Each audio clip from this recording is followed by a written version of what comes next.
வணக்கம். என் பேர் மஞ்சுநாத் ரெட்டி. நான் வந்து கெலமங்கலம் பேரூர்லேருந்து வந்திருக்கேன்.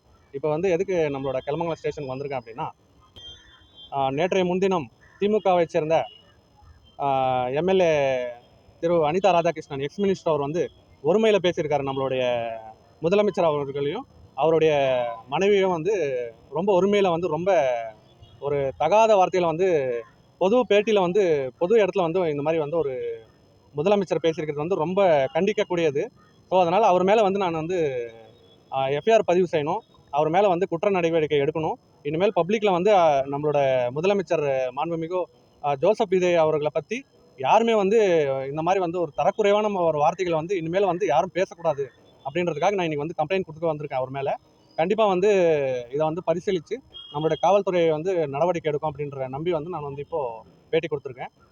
இன்னொன்று வந்து நம்மளோட ஆட்சி வந்து வெற்றி நடை போட்டு கொண்டிருக்கிறது. டெய்லி வந்து எல்லா மக்களும் வந்து ஆவலாக வந்து நியூஸ் சேனல் மட்டும்தான் ஓடிட்டுருக்கு. அந்த மாதிரி வந்து நிமிஷத்துக்கு நிமிஷம் வந்து அற்புதமான அறிக்கைகள் திட்டத்தை வந்து அறிவிச்சிட்டு இருக்காரு. ஸோ இதனால் வந்து நம்மளோட தமிழகம் வந்து வளர்ச்சி அடையும் அப்படின்ற ஒரு நம்பிக்கையில் தான் நம்ம எல்லாம் வந்து நம்மளோட விஜய் அண்ணாக்கு வந்து சப்போர்ட் பண்ணியிருக்கோம். 100% வந்து நம்மளோட தமிழகம் வந்து வெற்றி நடைபெறும். 100% முன்னேறும். ஊழலற்ற ஒரு தமிழகமாக, ஒரு குண்டாஸ் ஒரு ரவுடிகளற்ற ஒரு தமிழகமாக, ஒரு குற்றச் செயல்களற்ற ஒரு தமிழகமாக வந்து நம்மளோட விஜய் அண்ணா வந்து மாற்றுவார் அப்படின்ற ஒரு நம்பிக்கை எல்லா தமிழ் மக்களுக்கும் இருக்குது. அதே நம்பிக்கை தான் எங்களுக்கும் இருக்குது.